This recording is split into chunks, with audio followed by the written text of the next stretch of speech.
योगीराम सूरत कुमार, योगीराम सूरत कुमार, योगीराम सूरत कुमार, जय गुरुराया।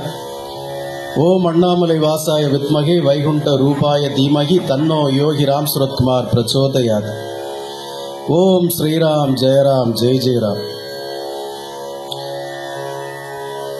எல்லா நிகழ்வுகளும் ஒவ்வொரு நிகழ்ச்சியும் ஒவ்வொரு நொடியும் பகவான் யோகிராம் சுரத்குமாரை நடத்துகிறார். அன்பான பகவான் யோகிராம் சுரத்குமாருடைய பரம பக்தர்களே,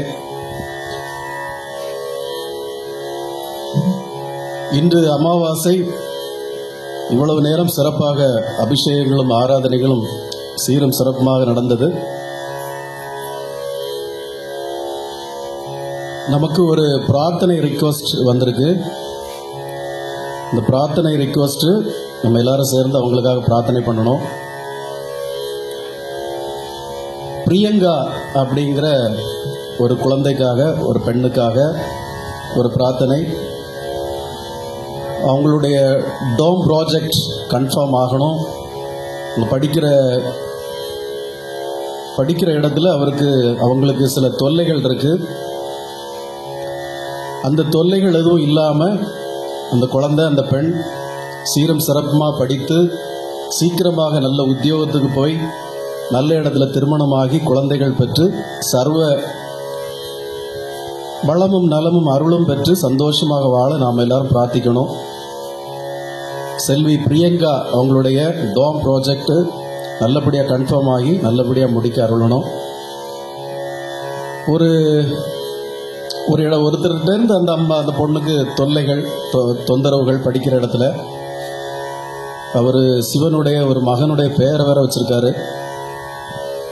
அது யாரா இருந்தாலும், அந்த அசுரர்கள் யாரா இருந்தாலும் நாசக்களமாகி படிக்க துடிக்கிற பாவப்பட்ட அந்த பெண் நல்லபடியாக படித்து தன்னுடைய டோம் ப்ராஜெக்ட் கன்ஃபார்ம் ஆகி நல்லபடியாக படிக்கணும்.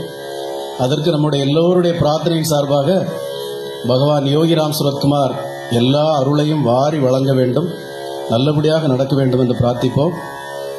செல்வி பிரியங்கா, உங்களுடைய பிரார்த்தனை பலிக்கும். நீங்கள் நல்லபடியாக படித்து பெரிய ஆளாக வந்து குடும்பத்திலும் சமூகத்திலும் நல்ல உயர்வான அந்தஸ்தை பெற்று சிறப்போடு வாழ்வீர்கள் என்பதில் எந்தவித மாற்று கருத்தும் கிடையாது.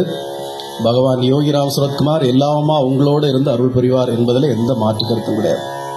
வாழ்க வளர்க வெல்க.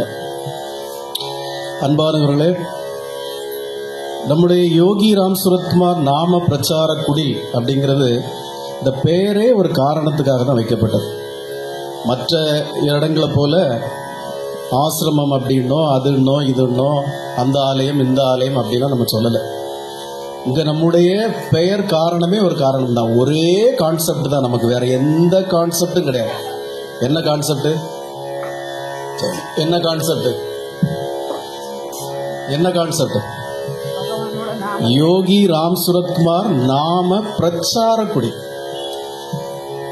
இந்த பிரபஞ்சத்துல பரிபூர்ணமாக நிறைந்திருக்கிற இந்த பிரபஞ்ச பரோபகாரி பகவான் யோகி ராம் சுரத்குமாருடைய கருணையை, அவருடைய அருளை, அவருடைய நாமத்தை இந்த உலகத்துல துன்பப்பட்டுக்கிட்டு இருக்கிற, துயரப்பட்டு கொண்டிருக்கிற, அல்லல் பட்டு கொண்டிருக்கிற எல்லா ஆத்மாக்களுக்கும் அவரை அந்த நாமத்தை கொண்டு போய் சேர்த்து எல்லா ஜீவன்களும், எல்லா மனிதர்களும், எல்லா மானிடர்களும் நலமோடு வளமோடு வாழ வேண்டும், பகவான் யோகிராம் சுரத்குமாருடைய கருணையை பெற்று சீரும் சிறப்போடு வாழ வேண்டும் என்கிற ஒரே ஒரு கான்செப்ட் தான்.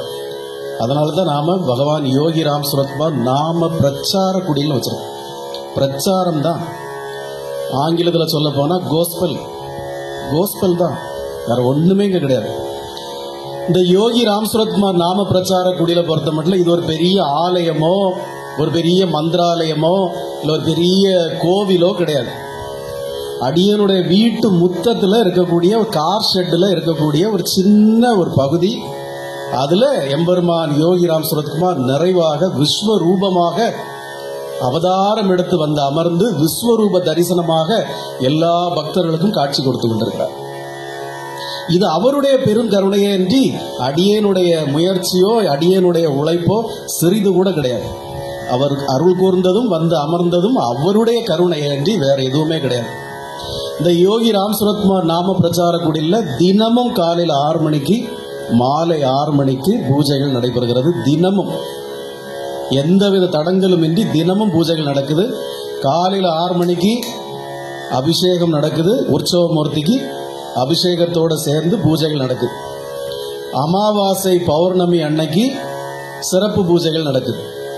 எல்லா சனிக்கிழமையும் அமாவாசை அன்னைக்கும் பௌர்ணமி அன்னைக்கும் 11-12 புண்ணிய பொருட்களால பகவானுடைய பாதத்துக்கு பாத பூஜையும் உற்சவமூர்த்திக்கு அபிஷேகமும் நடைபெறுகிறது. எல்லா சனிக்கிழமையும் அமாவாசையும் பௌர்ணமி அன்னைக்கு புஷ்பாபிஷேகம் நடைபெறுகிறது. அந்த புஷ்பாபிஷேகத்தோடு சேர்த்து போற்றி பாடல்களும் பாடப்படுகிறது. எல்லா சனிக்கிழமையும் எல்லா அமாவாசை பௌர்ணமி அன்னைக்கும் முடிந்த அளவுக்கு அருட்பிரசாதம் எல்லாருக்கும் வழங்கப்படுகிறது. சுமார் 20-25 பக்தர்கள் தொடர்ந்து ரெகுலராக வந்து கொண்டிருக்கிறார்கள். சிறப்பான நிகழ்ச்சிகள் அன்னைக்கு ஒரு 50-60 பேர் வராங்க. இந்த யோகி ராம் சுரத்குமார் நாம பிரச்சார குடில் தொடங்கப்பட்டு சரியாக 8 மாதங்கள் முடிந்திருக்கிறது. 2024 ஜனவரி 22 சரியாக மதியம் 12 மணிலிருந்து 2 மணிக்குள்ளாக பகவான் இங்கே பிராண பிரதிஷ்டை செய்யப்பட்டது. அயோத்தியில் 500 ஆண்டுகளுக்கு பிறகு எம்பெருமான் ஸ்ரீராமனுக்கு ஆலயம் அமைக்கப்பட்டு அவருடைய திரு உருவம் அங்கே விக்கிரகம் பிராண பிரதிஷ்டை செய்யப்பட்ட அதே நேரம் இங்கேயும் பகவானுக்கு செய்யப்பட்டது. ராம நாமத்தால் இறைவனான ராம வடிவான ராமன் பிறந்த சூரியகுல வம்சத்தில் பிறந்த எங்கள் ஸ்ரீராமன் யோகிராம் சுரத்குமாருக்கு இங்கு ஆலயம் அமைக்கப்பட்டது. இங்கு சில பிரின்சிபிள் மட்டும்தான் அங்கே கடைபிடிக்கிறோம். ஒன்று, எல்லா சனிக்கிழமையும் மத்தியானம் 3:30 மணிக்கு எல்லாரும் அசம்பிள் ஆகிடணும். 4 மணிக்கு அபிஷேகத்தை தொடங்கிடணும். ஏன்னா ஆட்கள் வந்து ஒரு வேளையில் 12 15 பேர் 20 பேர் வந்துட்டா இந்த அபிஷேகம் முடிகிறதுக்கு 1.25 மணி நேரம் 2 மணி நேரம் ஆகிறது. ஆட்கள் குறைவாக இருந்தால் எல்லாரும் நாம் அபிஷேகம் பண்ணுறதுனால 1 மணிக்கூர் 15 மினிட்ஸ் ஆர் 20 மினிட்ஸ் ஆயிடுது. அதனால ஒரு 4 மணிக்கு நாம் பூஜையை அபிஷேகத்தை தொடங்கிடணும் அப்படிங்கிறதா. இந்த யோகி ராம் சுரத்குமார் நாம பிரச்சார குடியில் பகவான் தான் எல்லாமே. பகவானுக்கு மேலே இங்கே எதுவுமே கிடையாது. பகவானுக்கு மேலே இங்கே யாரும் பெரிது கிடையாது. பகவானுக்கு மேலே இங்கே எதுவுமே பெரிது கிடையாது. எல்லாமே நீக்கமற எம்பெருமான் யோகி ராம் சுரத்குமார் மட்டும்தான் இங்கே எல்லாமே. அவருக்கு மேலே இங்கே யாருமே கிடையாது. அவருக்கு மேலே எதுவுமே கிடையாது. 1-2 விஷயங்கள் இருந்தது, அதை கூட இப்போ நம்ம எடுத்துட்டு வெறும் பகவான் யோகி ராம் சுரத்குமாரும் விநாயக மூர்த்தி மட்டும்தான் இங்கே இருக்கிறாங்க. விநாயகர் வந்து அதை நம்ம எடுக்க வேண்டிய அவசியம் இல்லை. ஏன்னா அது வந்து திருவண்ணாமலையில் யோகி ராம் சுரத்குமார் ஆசிரமத்தில் கூட ஃப்ரெண்டு முகப்பில் விநாயக பெருமான் தான் வீட்டிருக்காரு. அதே போல் நம்மளும் அந்த கான்செப்டை வச்சுருக்கோம். இங்கே யாருக்காகவும் எதற்காகவும் எந்த பெரிய ஆளுக்காகவும் இங்கே வந்து முதல் மரியாதையோ எதுவுமே இங்கே கிடையாது. எவ்வளோ பெரிய ஆளாக இருந்தாலும், எவ்வளோ பெரிய மனிதராக இருந்தாலும், எவ்வளவு சிறுமையில் இருக்கக்கூடிய மனிதராக இருந்தாலும், எவ்வளோ வறுமையில் இருக்கக்கூடிய மனிதராக இருந்தாலும், இந்த யோகி ராம் சுரத்குமார் நாம பிரச்சார குடியில் எல்லாருக்கும் ஒரே மதிப்பு, ஒரே மரியாதை, ஒரே கான்செப்ட் தான். பகவான் யோகி ராம் சுரத்குமார் முன்னாடி எல்லோரும் இங்கே சமம் தான். இங்கே வந்திருக்கக்கூடிய விருந்தினர்கள் பகவானுடைய பக்தர்களுக்கும் இங்கே நம்ம சம வாய்ப்பு அளிக்கிறோம். எங்கள் வீட்டில் பணி செய்கிற அவங்களுக்கும் நம்ம சம வாய்ப்பு அளிக்கிறோம். எல்லாருக்கும் இங்கே சமமான வாய்ப்பு அளிக்கப்பட்டு சமமான பிரார்த்தனை தான் செய்யப்படும். இங்கே எல்லாருக்கும் பகவான் யோகி ராம் சுரத்குமார் ஒரே மாதிரியான அருளைத்தான் வழங்கி கொண்டிருக்கிறார். வாரி வாரி வழங்கி கொண்டிருக்கிறார். நீக்கமர நிறைந்து இருக்கிறார். ஆனால் அந்த அருளாசியை பெற்றுக்கொள்வது, ரிசீவிங் கெப்பாசிட்டி ஒவ்வொருத்தருக்கும் ஒவ்வொரு மாதிரி இருக்கு. அதுதான் எல்லோருக்கும் அவர் பரமாத்மா ஏக கருணையாக, பெரும் கருணையாக எல்லாருக்கும் அருளை ஒரே மாதிரி தான் வழங்குகிறார். அவருடைய 2 அபேகஸ்தங்களிலிருந்தும் கரங்களிலிருந்தும் ஒரே மாதிரி பெரும் கருணையான அருள் அவருக்கு வழங்கிக்கிட்டே இருக்கிறார். 24 மணி நேரம் வழங்கிட்டு இருக்கிறார். ஆனால் அதை ரிசீவ் பண்ற இந்த உடலும் மனதும் அறிவும் தான் நமக்கு வேற வேற வேற வேற தடங்கள். அதாவது இது சொல்ல போனா ஃப்ரீக்வன்சி அப்படின்னு சொல்லலாம். உங்களுக்கு தெரியுமா, பழைய காலத்தை போல இந்த ஸ்பீக்கர்லாம் இருக்குல்ல, பாட்டு போடுறது, கல்யாண வீட்டில் பாட்டு போடுறது, கச்சேரியில் பாட்டு போடுறதுலாம் முன்னாடி அது ஒரு சவுண்டு. அதுக்கு பேர் என்னது? சவுண்டு.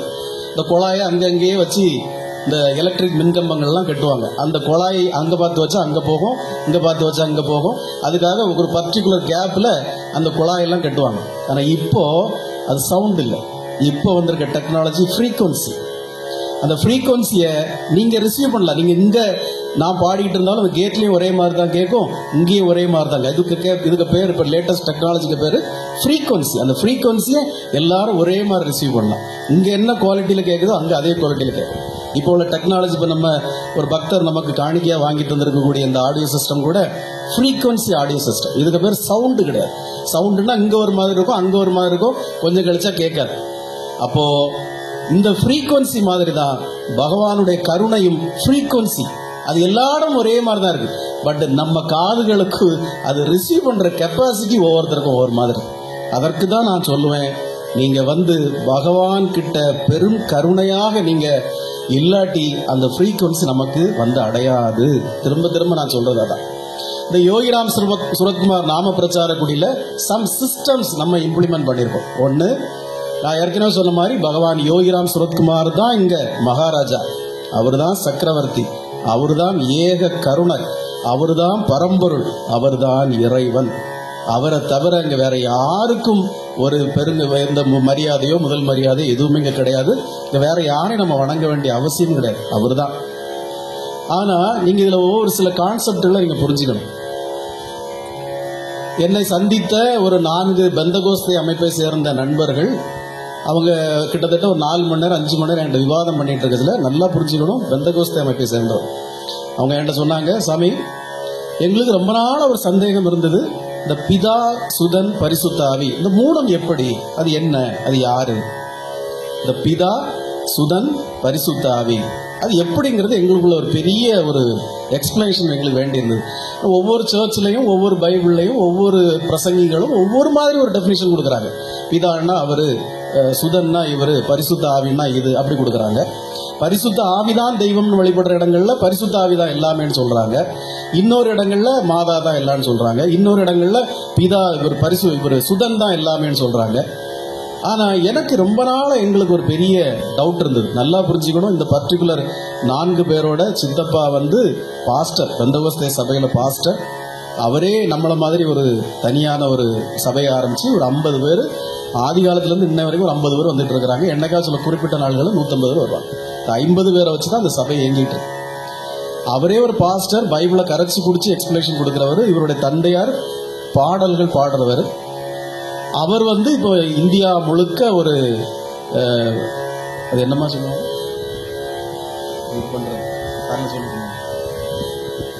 கன்வென்ஷன் இல்லை, அதுக்கு பேர் என்ன,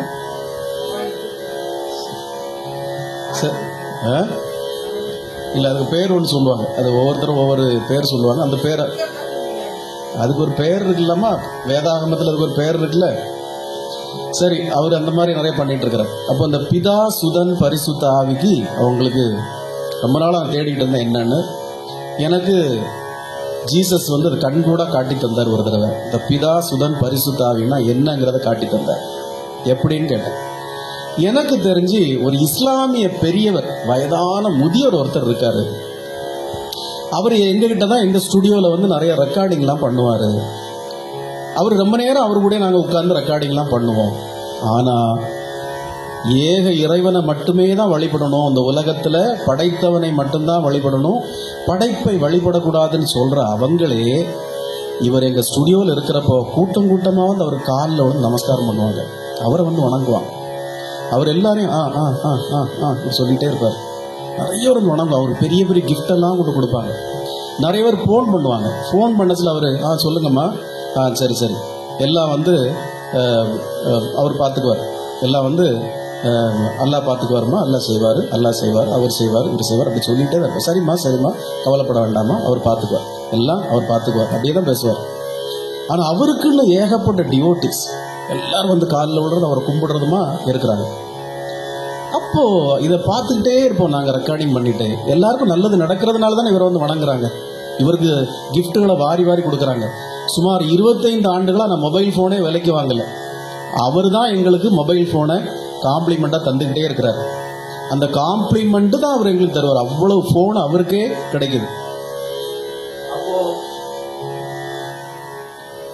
அப்போ அவ்வளோ ஒரு பெரிய ஆளை நாங்கள் உன்னிப்பாக கவனிச்சப்போ எங்களுக்கு ஒரு விஷயம் புரிந்தது. இந்த பிதா அப்படிங்கிறவரும் ஒருவர் தான், சுதன் அப்படிங்கிறவரும் ஒருவர் தான், இந்த பரிசுத்த ஆவி அப்படிங்கிறதும் ஒருத்தர் தான். இப்போ இந்த இஸ்லாமிய பெரியவர் சொல்றாருல, அல்லாஹ் பார்த்துக்குவாருமா, அல்லாஹ் செய்வாருமா, பேசாம அவரு பிதா. இதை பேசிக்கிட்டு இருக்கிறார்ல ஒருத்தர், அவர் சுதன். இந்த காரியம் நடக்குது இல்ல, அது பரிசுத்த ஆவி. அப்ப இந்த பிதா, சுதன், பரிசுத்த ஆவி இந்த 3 பேருமே ஒருத்தர் தான். ஆனா வெவ்வேறு தோற்றங்கள்ல நமக்கு அது காட்சியா நடக்குது, ஒவ்வொரு செயல்களா நடக்குது. இதை நான் இவ்வளோ பெரிய பெந்தகோஸ்தே குரூப்ல இருந்தாலும் நான் ஒரு இஸ்லாமிய பெரியவர்கிட்ட தான் நான் அதை கத்துக்கிட்டேன் அப்படிங்கிறத சொன்னார். இந்த தெளிவு நமக்கு வேணும். பகவான் யோகிராம் சுரத்குமார் யாரு, அந்த கன்வே பண்ற மெசேஜ் யாரு, இந்த காரியங்கள் நடக்கிறது யாரு அப்படிங்கிற ஒரு காரியத்தை நீங்க புரிஞ்சுக்கணும். நான் திரும்பவும் சொல்றேன், இங்க யாருமே பெரிய ஆள் கிடையாது, எல்லாமே பகவான் தான். ஆனா பகவான் சில பேரை தேர்ந்தெடுத்து ஒரு கருவியாக சில காரியங்களை செய்வார். அதுதான் அவங்க இஸ்லாத்துல சொல்லியிருக்கிற மாதிரியும் கிறிஸ்தவத்துல சொல்லியிருக்கிற மாதிரியும் பிதா, சுதன், பரிசுத்த ஆவி. அப்போ இந்த காரியத்தை விமலா மூலமும் செய்யலாம், லக்ஷ்மி மூலமாகவும் செய்யலாம், பிரதிபா மூலமாகவும் செய்யலாம், ரின்சிமையா இங்க இருக்கிற எல்லார் மூலமாகவும் இறைவன், ஏக இறைவன் யார் மூலமாக சொல்வார். இப்போ உங்களுக்கு நீங்களாம் சொல்றீங்க எக்ஸ்பீரியன்ஸ், கனவுல எனக்கு போலீஸ்கார் மாதிரி வந்தாரு, சில பேர் சொல்லுவாங்க எனக்கு சிகரெட் ஸ்மெல் வந்தது. இது எல்லாமே ஒவ்வொரு கருவி மூலமா யார் மூலமாகவும் சொல்வார். நமக்கு ஒரு மெசேஜ் யார் மூலமாகவும் சொல்வார். இப்போ நேற்று கூட நான் ரின்சிட்ட சொல்லிட்டு ஒரு மெசேஜ் எனக்கு ஒருத்தர், ஒரு பகவான் யோகிராம் சுரத்குமாருடைய ஒரு பழைய பக்தர் நமக்கு ஒரு மெசேஜ் சொல்றார். அப்ப நம்ம அதை புரிஞ்சுக்கணும், இதுக்கு சொல்றாரோ பகவான், இல்லை இதுக்கு சொல்றாரோ. சித்தர்கள், யோகிகள் எல்லாருமே வண்ணத்து பூச்சி வடிவில் தான் வருவாங்க. எப்படி மயில் வந்தா முருகப்பெருமானுடைய அருள் நினைக்கிறோமோ, ஒரு காளமாடு வந்தா சிவனுடைய அருள் நினைக்கிறோமோ, ஒரு பசுமாடு வந்தா கிருஷ்ணனுடைய அருள் நினைக்கிறோமோ, இதே போல பட்டர்ஃப்ளை வண்ணத்து பூச்சி வந்தா சித்தர்கள், யோகிகள் இருக்காங்கன்னு நினைக்கிறோம். நம்ம சில நினைப்போம் ஒரு வண்ணத்து பூச்சி நேற்று ஒரு மாதிரி வந்தது, இன்னைக்கு ஒரு மாதிரி வருதுன்னு. அது பகவான் யோகிராம் சுரத்குமார் மட்டும் வர்றதில்லை. நான் எப்பவுமே சொல்லியிருக்கேன், பகவான் யோகிராம் சுரத்குமாரும் விநாயக பெருமானும் இங்கே இருக்கிறாங்கன்னா பல சித்தர்களும் பல யோகிகளும் இங்கே இருப்பாங்க, ஒருத்தராக இருக்க மாட்டாங்க. எப்பவுமே நீங்க புரிஞ்சுக்கணும். அதனால தான் இந்து சமயத்தில் 30 முக்கோடி தேவர்கள்னு சொல்றது. இங்க ஒருத்தர் மட்டும் இருக்க மாட்டார். இப்போ அவங்க எல்லோரும் படைசூழ இருப்பாங்க.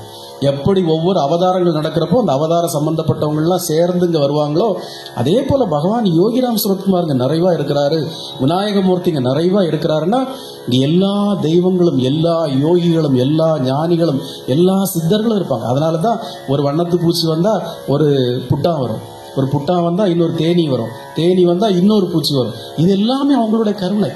பொதுவாக ஜனங்க கூடி இருக்கிற இடத்துல அவங்களாம் வரமாட்டாங்க அவ்வளோ ஈஸியாக, இல்லை விலகி ஓடிடுவாங்க. ஆனால் நாமெல்லாம் இவ்வளோ கூடி இருந்து சத்தம் போட்டு எல்லாம் பண்ணினாலும் அவங்க மாறி மாறி ஒவ்வொரு ரூபத்தில் வர்றது எல்லாமே ஒவ்வொரு யோகிகளும் சித்தர்கள். அது நிறைவான இடங்கள்ல தான் நடக்கும். அப்போ இங்கே நாம் பகவான் யோகிராம் சுரத்குமார் நாம பிரச்சார குடில்களில் காணிக்கையை நம்ம ஏற்றுக்கிறதே இல்லை. அது நான் பெருமைக்காக சொல்லலை, உங்கள் முன்னாடி நான் சொல்லியிருக்கேன்.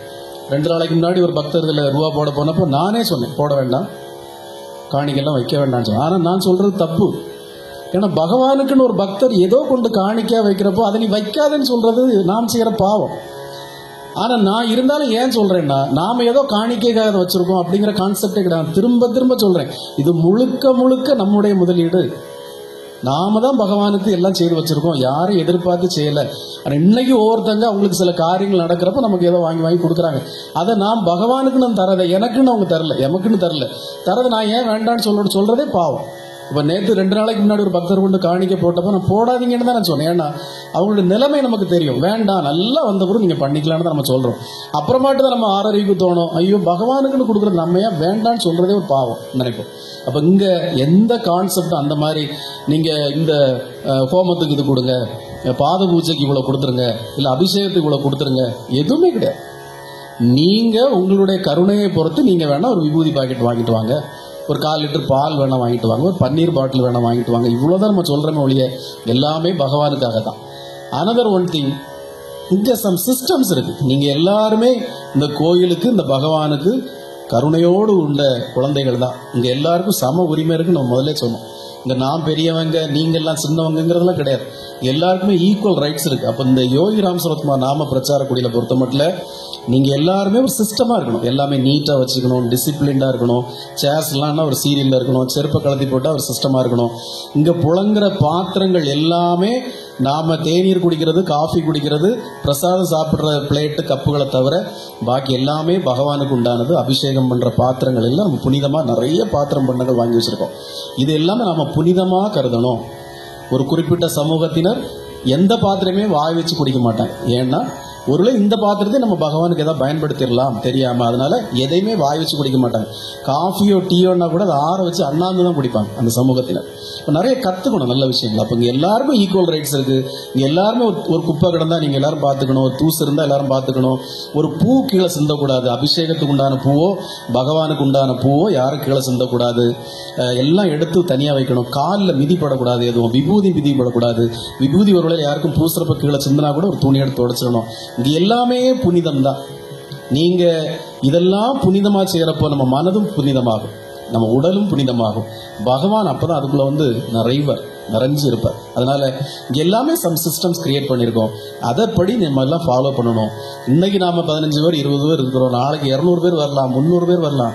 அப்போ we are the senior fellows. இங்க எல்லாமே கரெக்டாக அசம்பிள் பண்ணணும். இங்க வாங்க உட்காருங்க, செருப்பங்க போடுங்க, இப்படி சாப்பிடுங்க, இந்த இலையை அங்கே எடுங்க, இதில் தான் தண்ணி கழுவணும். இந்த சிஸ்டம் நம்ம இப்பவே we should improve ourselves. இதை கண்டிப்பாக நம்ம ஃபாலோ பண்ணணும். மற்றபடி இந்த யோகி ராம் சுரத்குமார் நாம பிரச்சார குடியில் வேற எந்த கான்செப்டும் கிடையாது. இப்போ எல்லாருக்கும் அது வழங்கியிருக்கோம்னு நினைக்கிறேன். நம்ம நாம பிரச்சாரத்தை முன்னெடுத்துக்கிட்டு இருக்கிறோம். அதுக்கு நம்ம எல்லாமே நம்ம கை காசு தான் செலவு பண்ணுறோம். எவ்வளோ பக்தர்கள் வராங்க, அவங்களுக்கு நாம தான் சில பேருக்கு பணம் கொடுத்தே அனுப்புகிறோம். ஊருக்கு போகிற காசு இருக்கா, போயிட்டு வாங்க, இல்லை பகவானுடைய படம் அது இதெல்லாம் வேணுமா, அந்தாங்க எல்லாம் கொண்டு போங்க. நிறைய பக்தர்கள் சாமி நிறைய தரீங்க, என்கிட்ட காசுலாம் ஒன்றும் இல்லைங்க, ஒரு காசுங்க வேண்டாம். ஆனால் நீங்கள் செய்ய வேண்டியது பகவானுடைய நாமத்தையே சொல்லணும்.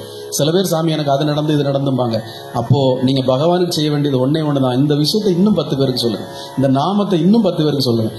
அன்னைக்கு ஒரு பக்தர் வந்தார், குடும்பத்தோடு வந்தார், வழிபட்டார். அப்போ அவர்கிட்ட நான் சொன்னது, நீங்கள் உங்கள் ஊரில் இன்னொரு 20 பேர் 30 பேர் அரேஞ்ச் பண்ணுங்க, நாமம் சொல்றதுக்கு தொடங்குவோம். உங்களுக்கு எல்லாருக்கும் சின்ன சின்ன குடிசை வீடு தான் இருந்தால் கூட கவலைப்படாதீங்க. எங்கேயோ ஒரு குளக்கரையில், ஆத்தங்கரையில், இல்லை ஒரு கோவில் திண்ணையில் எல்லாரும் வாரத்தில் ஒரு நாள் அசம்பிள் ஆகுங்க, சொல்லுங்க. முதல் கூட்டத்துக்கு நான் வரேன், நாம தொடங்கி வைப்போம். நாம பகவானை சொல்லி, பகவானை பற்றி எல்லோருக்கும் பேசி, புரிதலுக்கு உண்டாகி எல்லோருக்கும் அதை பற்றி நம்ம பேசுவோம் நாம சொன்னோம். இப்போ நம்முடைய கான்செப்டே எல்லோரும் பகவானை அடையணும், பகவானுடைய பெயரை சொல்லி, பகவானுடைய நாமத்தை சொல்லி எல்லோரும் இந்த உலகத்தில் துன்பம் இல்லாமல் வாழணுங்கிற ஒரே கான்செப்ட் தான். ஆனால் பிறருடைய கமெண்ட்ஸு, பிறருடைய கிரிட்டிசிசம், பிறருடைய திட்டுதல்கள், பிறருடைய தூற்றுதல்கள் நம்ம பார்க்க வேண்டிய அவசியமே கிடையாது. ஏன்னா நம்முடைய மைண்டை, நம்முடைய ஏமை, நம்முடைய டார்கெட்டை டைவர்ட் பண்ணுறதுக்கு இந்த மாதிரி நிறைய சாத்தான்கள்லாம் வரும். இந்த சாத்தான்கள்லாம் நம்மளை ஏதாவது பண்ணிக்கிட்டே இருக்கும். ஆனால் அந்த சாத்தான்களை கடந்து நம்ம போயிட்டே இருந்தோம்னா நம்முடைய லட்சியத்தை, பகவானுடைய நாமத்தை எல்லாரும் கொண்டு போய் சேர்க்க முடியும். நமக்கு இன்னும் நாட்கள் நிறைய இல்லை, எல்லாருக்கும் நாட்கள் குறைவாக தான் இருக்குது. இந்த கொஞ்ச நாட்களில் பகவானை எவ்வளோ பேர் கடத்தணுமோ, பகவானுடைய நாமத்தை எவ்வளோ பேருக்கு கடத்தணுமோ அதை கடத்தணும். நான் திரும்பவும் சொல்கிறது அதான், அந்த யோகி ராம் சுரத்குமார் நாம பிரச்சார கூடி எனக்கு இம்பார்ட்டன்ட் கிடையாது. இது ஒரு அடையாளத்துக்காக, ஒரு முகவரிக்காக தான் வச்சுருக்கோம். இப்போ ஒரு 8 மாதத்துக்கு முன்னாடி உங்களுக்கு யாருக்குமே பகவான் யோகி ராம் சுரத்குமார்னு யாருக்கும் தெரியாது. ஆனால் இன்னைக்கு நீங்கள் உளப்பூர்வமாக, மனப்பூர்வமாக பகவானுக்கு இவ்வளோ சேவைகள் செய்கிறது எல்லாமே பகவான் நம்ம மூலமாக செய்த ஒரு கருணை தான். நம்ம மூலமாக பேச வச்சு உங்களுக்கு செய்த கருணை தான். இதே கருணை தான் இன்னும் 100 பேருக்கு, 1000 பேருக்கு, 1,00,000 பேருக்கு கடத்துங்கிறத நம்ம ஆசைப்படுறோம். அதில் வித்தவுட் பெனிஃபிட் தான் நம்ம செய்கிறோம். ஏதோ சில நேரங்களில் உடம்புக்கு முடியாமல் இருந்தால் யாராவது பக்தர்கள் கூப்பிட்டா, என்னால் கார் அவ்வளோ தூரம் டிரைவ் அவுட் பண்ணிட்டு வர முடியாது, கூட்டிகிட்டு போயிட்டு கொண்டு விட்டுருங்கன்னு சொல்கிறோம். அவ்வளோதான் சொல்கிறோம், வேறு எந்த பெனிஃபிட்டும் நம்ம எதிர்பார்க்கறது இல்லை. You believe it or not. சில நேரம் அங்கேருந்து முடிச்சு வரப்போ, சாமி செலவுக்கு இது இருக்கட்டும் அப்படின்னு சொன்னால் கூட நான் வாங்குறது வேண்டாங்க, இதெல்லாம் எனக்கு இருக்குது. என்ன கடவுள் நம்மளை சாப்பிட்றதுக்கு வழி இல்லாமல் வச்சுருக்காரு. நமக்கு ஒரு ஹாஸ்பிட்டல் இருக்குது, ஹாஸ்பிட்டல் ஓடுது, எல்லோரும் ஒர்க் பண்ணுறாங்க, காசு ஏதோ கொஞ்சம் வருது, செலவுக்கு போதும், நம்ம குடும்பத்துக்கு போதும், பகவானுக்கும் போதும். பகவானுக்கு ஒரு பூ போதும், ஒரு நம்முடைய அர்ப்பணிப்பு தான் அவருக்கு தேவை, நம்முடைய நாம ஜபம் தான் அவருக்கு தேவை, வேற எதுவும் இங்கே தேவையில்லை. அதனால சில சாத்தான்கள், சைத்தான்கள், தெரு நாய்கள்லாம் அங்கங்கே குறைச்சிட்டே கிடக்கும், பொறாமப்படும், போட்டியாக நினைக்கும். நமக்கு யாருக்குமே போட்டி கிடையாது. எல்லா துறையிலும் போட்டிகள் இருக்க போல இந்த ஆன்மீக துறையில் எதுக்கு போட்டின்னு எனக்கே தெரியல. அது பிரிவாடு பிரித்து சாப்பிட்டுட்டு இருக்கிறவன், சாமியை வச்சு சாப்பிட்டுட்டு இருக்கவனுக்கு அந்த போட்டிகள்லாம் இருந்துட்டு போட்டு, நம்ம அந்த கூட்டத்திலே இல்லை. ஆனால் நமக்கு என்ன பகவான் பெரும் கருணையாக இருக்காருன்னா, பகவான் வாழ்ந்த காலத்தில் அவரோடு வாழ்ந்த பல பெரியவர்கள் நம்மளை தினமும் தொடர்பு கொள்கிறாங்க, தினமும் பகவானை பற்றி நமக்கு பேசுகிறாங்க, சில நல்ல விஷயங்களை சொல்லித்தராங்க. இந்த மாதிரி தெருக்கூத்து நடக்கிறதெல்லாம் நம்மளை சுட்டி காட்டி, இதிலெல்லாம் மைண்டை டைவர்ட் பண்ணாதீங்க, உங்கள் பாட்டுக்கு பகவானுடைய ஜேர்னியில் போயிட்டே இருங்க, நல்லா பண்ணுறீங்க, கரெக்டாக பண்ணுறீங்கன்னு பல ஆன்மீக பெரியவர்கள் நம்மளை தொடர்பு கொண்டு தினமும் நம்மகிட்ட தொடர்பு கொண்டு பேசுகிறாங்க. நேற்று நைட்டு கூட ஒரு பெரியவர் என்னை கூப்பிட்டு, டாக்டர் நீங்கள் பார்த்தீங்களா, ஃபேஸ்புக்கில் என்ன நடக்குது பார்த்தீங்களா அப்படின்னா, பார்த்தேன் சார், நான் அதை கடந்து போயிட்டே இருக்கேன் அப்படின்னு. மேக்ஸிமம் அந்த ஐடி ஒரு ஃபேக் ஐடியா தான் இருக்கும். ஏன்னா ஒரு பொம்பளை இந்த மாதிரிலாம் பண்ணாது. அது நிறைய பேர் டேக் பண்ணி வேறு நம்மளை திட்டிகிட்டு இருக்கு. திட்டிட்டு போட்டு இதெல்லாம் நமக்கு பிரச்சனை. நான் எல்லாத்துலேயும் ஒரு லைக் போட்டு வந்துடுவேன். ஏன்னா நான் பார்த்துருக்கேங்கிறது உங்களுக்கு தெரியணும். நான் பார்த்துருக்கேன், அதை பார்த்துட்டு தான் கடந்து போயிட்டு இருக்கேன்னு தெரியும். ஆனால் நான் ஒன்று சொல்கிறோம், நீங்கள் இந்த மாதிரி பகவானுடைய சேவைகளை கொச்சைப்படுத்துறதும் கெடுதல் பண்ணுறதும் கேவலப்படுத்துறதும் நாளை உங்களுக்கும் உங்கள் குடும்பத்துக்கும் அது நல்லதாக இருக்குமான்னு மட்டும் யோசித்துக்கோங்க. முடிஞ்சால் பகவானுக்கு நல்லதை செய்யுங்க, இல்லை செய்கிறவன் செய்துட்டு போகிறான்னு வேடிக்கை பார்த்துட்டு பேசாமல் உட்காந்துருங்க.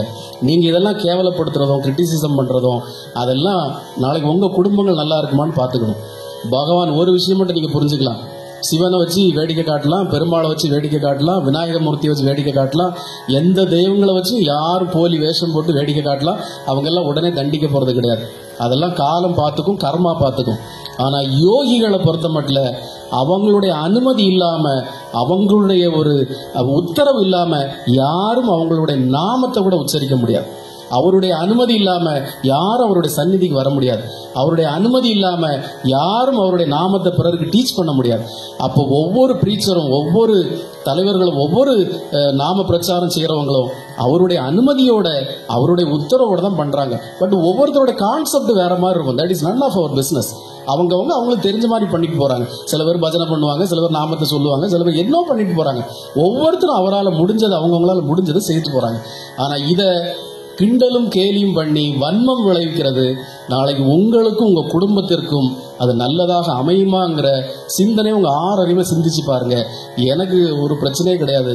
இருந்தாலும் நேற்று ஒரு ஆன்மீக பெரியவர், பகவானோடு இருந்த ஒரு பெரியவர் என்னை கூப்பிட்டு ஒரு தன்னிலை விளக்கம் கொடுங்க டாக்டர், தப்பு இல்லை, உங்களோட கான்செப்ட் நம்ம என்ன பண்ணிட்டு இருக்கோங்கிறத கொடுங்க, ஒன்றும் தப்பு இல்லை, சொல்லுங்கன்னு சொன்னாங்க.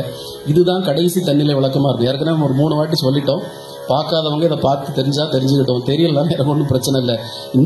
இந்த ஜேர்னி, இந்த பயணம் மிகப்பெரிய பயணம். இப்போ தான் நம்ம தொடங்கியிருக்கோம். எல்லாரும் ஒரு சில பேர் 35 வருஷத்தில் கடந்து நிற்கிறாங்க, சில பேர் 20 வருஷத்தில் நிற்கிறாங்க, சில பேர் 10 வருஷத்தில் நிற்கிறாங்க, சில பேர் 5 வருஷத்தில் நிற்கிறாங்க. We are very junior. நாமெல்லாம் இப்போ தான் முளைச்சிருக்கோம். ஆனால் இந்த பயணம் நீண்ட நெடிய பயணம். இந்த பயணத்தில் இந்த கல் குத்துறது, மண்ணு குத்துறது, சின்ன நெறிஞ்சு முள் குத்துறதுலாம் நம்ம பெருசாக எடுத்துக்க மாட்டோம். பிடுங்கி போட்டுக்கிட்டு முடிஞ்சால் அந்த முள்ளை முறிச்சு போட்டு நம்ம பாட்டு போயிட்டே இருப்போம். அதனால யாரும் இதை பற்றி நாங்கள் கண்டுக்க போகிறதில்ல. நீங்கள் குறைச்சா ஒரு சைட்லேருந்து குறைச்சிக்கிட்டே தான் இருக்கணும். நாங்கள் கல் எடுத்து எறிய போகிறதில்ல, கம்பு எடுத்து அடிக்க போகிறதில்ல. ஏன்னா எங்களுக்கு பயணம் பெருசாக இருக்குப்பா. நாங்கள் கடிச்சாலுமே ஒரு ரேபிஸ் வேக்சினை போட்டுட்டு போயிட்டே இருப்போம். நீங்கள் கடிச்சா கூட நாங்கள் உங்களை திருப்பி அடிக்க போகிறதில்ல. ஏன்னா நாய் கடிச்சா ஒரு வேக்சினை போட்டு நாங்கள் பாட்டுக்கு எங்கள் பயணத்தை தொடர்ந்து பயட்டிகிட்டே இருப்போம். ஏன்னா பகவானுக்காக நாங்கள் எங்கள் வாழ்க்கையை ஒரு டெடிக்கேட்டடாக நாங்கள் வாழ்ந்துகிட்டு இருக்கோம். நாங்கள் வாழ்ந்தால் ஒரு பெரிய ராயல் லைஃப்லாம் வாழ்ந்தவங்க தான். நாங்கள்லாம் பெரிய பெரிய ஆடம்பர காரு வீடெல்லாம் வச்சு வாழ்ந்தவங்க தான். இப்போ அதெல்லாம் வேண்டான்னு விட்டுக்கிட்டு பர்ஃப்யூம் கூட யூஸ் பண்ணுறதில்ல தம்பி, சரியா? பர்ஃப்யூம் கூட யூஸ் பண்ணுறதில்ல, மேக்கப் போட்டுக்கிறதில்ல, ஒன்றும் பண்ணுக்கிறதில்ல. எல்லாமே எங்களால் முடிந்த அளவுக்கு பகவானுக்கு டெடிக்கேட்டடாக நம்ம ஏதோ வாழ்ந்துட்டு இருக்கிறோம். அதில் உங்கள் கிரிட்டிசிசம்லாம் எங்களுக்கு ஒரு போற்றுதல் மாதிரி தான், ஒரு ஆசீர்வாதம் மாதிரி தான், சரியா? ஆகவே எல்லோரும் யோகி ராம் சுரத்குமாருடைய நாமத்தை, உங்களுக்கும் இதே போல சோதனைகள்லாம் வரும். பலரும் சாத்தா மாதிரி ஏதாவது வேதம் ஓதிக்கிட்டே இருப்பாங்க. அதனால் அதெல்லாம் காதில் எடுக்காமல் கடந்து போயிட்டே இருக்கணும். காலம் செல்ல செல்ல அவங்களே உணர்ந்துக்குவாங்க, இந்த கூட்டம் இன்னும் தலை சிறந்து இருக்கு, இந்த கூட்டம் இப்போ பெரிய கூட்டமாக இருக்கு, இந்த கூட்டம் இப்போ ரொம்ப ஆசீர்வதிக்கப்பட்ட ஒரு கூட்டமாக இருக்கேன்னு அவங்க இருப்பாங்க. இது இன்னைக்கு நேற்று இல்லை, உலகம் தோன்றிய நாள்ல இருந்தே நீங்க பைபிள் எடுத்து படிச்சாலும் சரி, குரான் எடுத்து படிச்சாலும் சரி, இதே மாதிரி ஒரு கூட்டம் அங்கேயும் உட்கார்ந்துட்டு இருக்கோம். அங்கேயும் முகமது நபியை குறை சொல்லி அடிச்சு விரட்டுறதுக்கு ஒரு கூட்டம் உட்காந்துருக்கும். அங்கேயும் இயேசுவை காட்டி கொடுக்கவும் அடிக்கவும் ஒரு கூட்டம் உட்காந்துட்டு தான் இருக்கும். அங்கேயும் ஐயா வைகுண்டரை அடிக்கவும் காட்டி கொடுக்கவும் ஒரு கூட்டம் உட்காந்துட்டு தான் இருக்கும். எல்லா அவதாரங்கள் நடக்கிறப்போ, எல்லா பிரபஞ்சத்தில் நல்லது நடக்கிறப்போ அங்கே இதுக்குன்னு ஒரு கூட்டம் உட்காந்துட்டு இருக்கும். இது மலையாள படத்தில் ஒரு காமெடி வரும். எப்படி வரும்னா, 2 பேர் ஒரு ரோட்டு சைடில் எப்போவுமே அந்த ஒரு திண்டு கட்டி விட்டுருப்பாங்க, இல்லை கால் வாய்க்கு சைடில் 2 சைடு அந்த திண்டில் உட்காந்து கிண்டல் பண்ணிகிட்டே இருப்பாங்க. அப்போ அந்த ஹீரோவும் காமெடியான அப்படி கடந்து வரப்போ இவன் கேட்பான், இந்த 2 யார் தெரியுமா அப்படின்னு கேட்பான். யாரு அப்படிமா, இந்த சர்ஃப் எக்ஸல் விளம்பரத்தில் இந்த சர்ஃப் எக்ஸலை போட்டு தொடச்ச உடனே எல்லா பாக்டீரியாவும் போய் 2 பாக்டீரியா மட்டும் ஆடி கிடக்கும் பார்த்தியா, அந்த 2 பாக்டீரியா தான் இது அப்படின்பா. நீங்க சோப்பு விளம்பரத்துல வரும், சோப்பு எல்லாம் போட்டு குளிக்கிறப்போ 99% பாக்டீரியா போயிடும், 2 பாக்டீரியா மட்டும் உங்க மேல இருந்து டான்ஸ் ஆடிக்கிட்டே இருக்கும். அதை போல இந்த 2 பாக்டீரியா தான் இந்த மாதிரி அப்பப்போ வந்து ஆடிக்கிட்டே இருக்கும். நம்ம 99% போன பாக்டீரியாஸை நினைச்சு சந்தோஷப்படணும். இந்த 2 பாக்டீரியா இன்னும் கொஞ்ச நாள் வாழும், அப்புறம் போய் சேர்ந்துரும் சொல்லி நம்ம பாட்டு நம்ம பகவானுடைய ஜேர்னியை பார்த்து போயிட்டே இருக்கும். சரிதானே? அப்போ யோகிராம் சுரத்குமார், யோகிராம் சுரத்குமார், யோகிராம் சுரத்குமார். ஜெயகுருராயா. ஓம் அண்ணாமலை வாசாய வித்மகே வைகுண்ட ரூபாய தீமகி தன்னோ யோகி ராம் சுரத்குமார் பிரச்சோதயா. நல்லவர்களுக்கும் எல்லோருக்கும், எல்லோரும் ஏற்றுக்கொண்டவர்களுக்கும் ஏற்றுக்கொள்ளாதவர்களுக்கும், கிண்டல் கேலி செய்பவர்களுக்கும் எல்லோருக்கும் பகவான் பெரும் கருணையாக அருள் புரிய வேண்டும். நம்முடைய பயணத்தை தொடர்ந்து செய்வோம். நன்றி, நமஸ்காரம். அடுத்தது புஷ்பாபிஷேகத்துக்கு ரெடியாகும். நன்றி. யோகிராம் சுரத்குமார். ஜெயகுருராயா.